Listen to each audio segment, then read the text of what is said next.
دنیا کے 7 عجوبوں کو لوگ دیکھنے کے لیے طویل سفر کرتی ہے، تو یہ اس لیے ہے کہ تھوڑے مشکل کام ہیں، لیکن کوئی ناممکن چیز نہیں ہے۔ تم لمبی مسافتیں طے کر کے جاتے ہو، لیکن اللہ کہتا ہے گھر بیٹھے ذرا آسمان کو دیکھو۔ 1 فٹ کی ٹائل دنیا کا بڑے سے بڑا معمار بغیر کسی سپورٹ کے یا ستون کے کھڑی نہیں کر سکتا۔ اتنا بڑا آسمان بغیر ستونوں کے اس نے کھڑا کیا ہوا ہے۔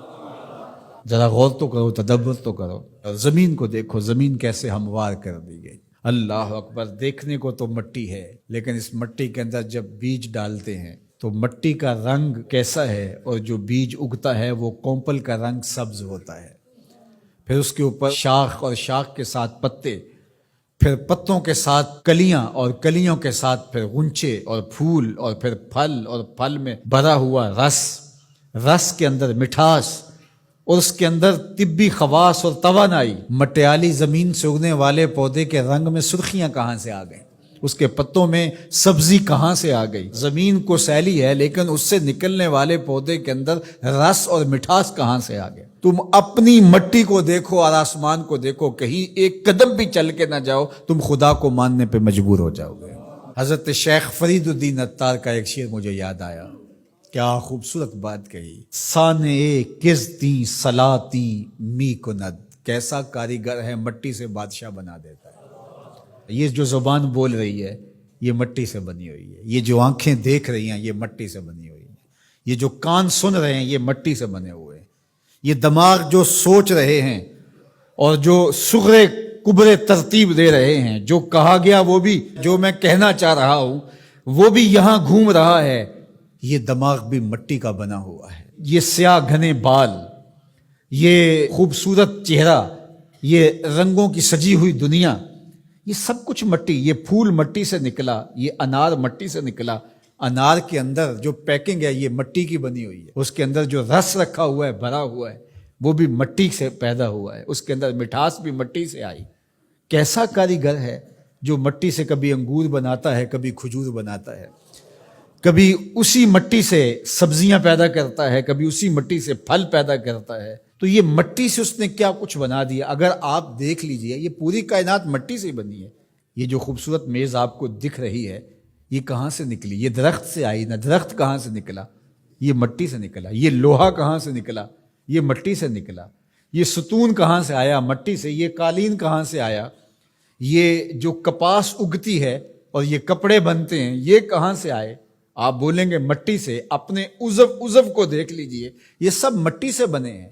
آپ نظر گھما کر کے دیکھ لیں، آپ کو جو بھی شے نظر آئے گی آپ کو مٹی سے نکلی، زمین سے نکلی ہوئی دکھائی دے گی۔ غور کر لیں، تدبر کر لیں۔ اللہ اکبر، یہ شہنشاہ، یہ کج کلا، یہ کاریگر، یہ شاعر، یہ ادیب، یہ فلسفی، یہ بال کی کھال ادھیڑنے والے، یہ باتوں میں حسن پیدا کرنے والے، یہ شعر و دنیا کے بڑے بڑے جادوگر، یہ کہاں سے نکلے؟ جواب آیا مٹی سے نکلے۔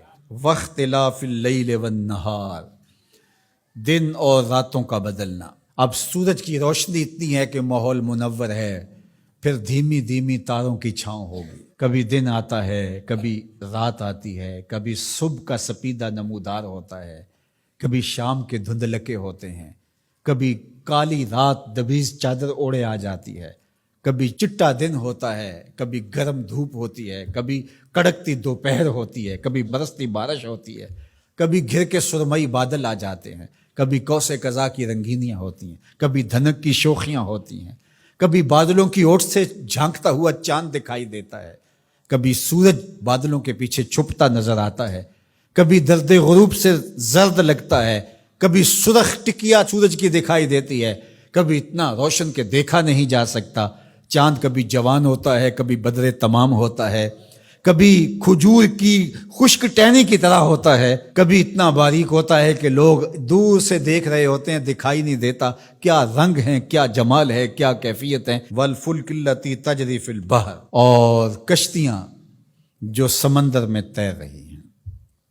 1 فٹ کا لوہا لے کر کے آپ پانی میں پھینکو، ڈوب جائے گا، لیکن ہزاروں ٹن وزن لیے ہوئے، اس میں لوہا بھی ہے اور بھی چیزیں ہیں، ایک جہاز پانی میں تیرتا ہوا ایک ساحل سے دوسرے ساحل تک پہنچ جاتا ہے، ڈوبتا نہیں ہے۔ وما انزل اللہ من السماء من ماء، اور آسمان سے بارش برستی ہے، گھر کے بادل آتے ہیں، کبھی بوندا باندی ہوتی ہے، کبھی موسلادھار بارش ہوتی ہے، آسمان سے پانی اترتا ہے، کبھی برف کی شکل میں، کبھی شبنم کی صورت میں، کبھی بارش کی شکل میں، اور پھر کیا ہوتا ہے؟ فَأَحْيَا بِهِ الْأَرْضَ بَعْدَ مَوْتِهَا، زمین مری ہوتی ہے پھر زندگی آ جاتی ہے۔ یہ جو فیوجی پہاڑ ہے جاپان کے اندر غالباً، یہ سال میں 4 رنگ بدلتا ہے۔ ایک وقت آتا ہے برف سے بالکل سفید ہو جاتا ہے، پھر وقت آتا ہے کہ برف اترتی ہے تو اس کی سیاہی، اس کا رنگ نکھر کے سامنے آتا ہے، پھر اس کے اوپر سبزہ اگتا ہے تو پورا سبز ہو جاتا ہے، اور اس کے اوپر اگنے والے سبز کے اوپر لگنے والے جو پھول ہیں وہ سرخ ہیں، پھر وہ بالکل سرخ ہو جاتا ہے۔ کبھی دیکھیں تو وہ آپ کو سفید چادر اوڑے کوئی لیٹا ہوا دکھائی دیتا ہے، اور کبھی وہ مہیب سیاہ رنگ کا پہاڑ دکھائی دیتا ہے، اور پھر وہ سبزے کی چادر اوڑھ کے ملنگ بن کے بیٹھ جاتا ہے، اور پھر وہ دلہن بن کے سرخ رنگ کا جوڑا پہن کے نیا نظارہ دے رہا ہوتا ہے۔ تو پہاڑ تو ایک ہی ہے لیکن رنگ اس کے کئی ہیں۔ لآیات لقوم یعقلون، اللہ فرماتا ہے یہ نشانیاں ہیں اہل عقل کے لیے، اگر وہ تدبر کریں، غور کریں، تفکر کریں۔ جب کوئل کی آواز آتی ہے تو اس کے لہجے کے اندر یہ درد کس نے رکھا ہے؟ جب بادل گھومتے ہیں اور پانی لے کر کے ٹنوں کے حساب سے گھوم رہے ہوتے ہیں تو یہ کس نے سہار رکھا ہے ان کو؟ یہ آسمان بغیر ستون کے کیسے کھڑے ہیں؟ یہ زمین سے سبزے کیسے اگتے ہیں؟ ہم آکسیجن اپنے لیے ان ہواؤں سے کیسے کشید کرتے ہیں؟ رحم مادر کے اندر نقش و ونگار کیسے بنتے ہیں؟ زندگی کی رمق کیسے آتی ہے؟ حیات جاویداں کا نور کیسے ملتا ہے؟ رنگوں کی کائنات کیسے آباد ہوتی ہے؟ بچپن سے لڑکپن، لڑکپن سے جوانی، جوانی سے بڑھاپا، اللہ اکبر، اسی کی شانیں ہیں۔ تو کہا اگر تم غور کرو، تدبر کرو تو تم اس کے وجود کا انکار نہیں کر سکتے، اور جس تمہارے ایک رب نے یہ سب کچھ پیدا کیا، تمہارا حق ہے کہ تم اسی کو معبود مانو۔ تمہاری پیشانی، تمہاری جبین نیاز کسی اور کے آگے نہیں جھکنی چاہیے، تمہارا سر جھکے تو مالک کی دہلیز کے اوپر۔